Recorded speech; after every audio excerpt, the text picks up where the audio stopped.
ఇమాన్యుయల్ మాట్లాడుతూ nomination slips Ramya గారికి తనూజ గారికి ఇద్దరికి ఇచ్చారంట. ఎందుకంటే తనూజాకి రమ్య గారిని నామినేట్ చేయాలని ఉందంట, రమ్య గారికి తనూజ గారిని నామినేట్ చేయాలని ఉందంట. సో ఇద్దరికి ఇవ్వాలి కదా, లేకపోతే పార్షియాలిటీ అవుతుంది కదా అనే మాట నాకు చాలా విడ్డూరంగా అనిపించింది. సో నీకు తనూజ గారు ఎప్పటి నుంచి పరిచయము, రమ్య గారు ఎప్పటి నుంచి పరిచయం, అర్థమైందా?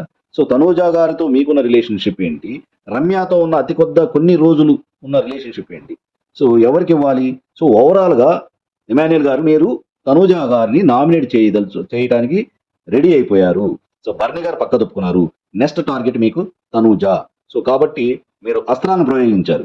సో ఫస్ట్ కళ్యాణ్ వచ్చేసి ఏదో మిస్అండర్స్టాండింగ్ తోనో మరి మరి అతని స్ట్రాటజీయో తెలియదు, కానీ నాకు తనూజాని నామినేట్ చేయాలని ఉంది అనగానే వెంటనే సో పాయింట్ గట్టిగా ఉండాలి అని చెప్పేసి స్లిప్ ఇచ్చేసావు.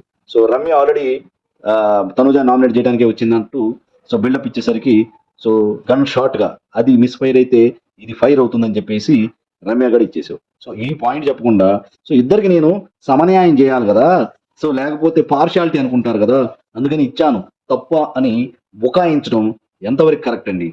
So it is a misfired game.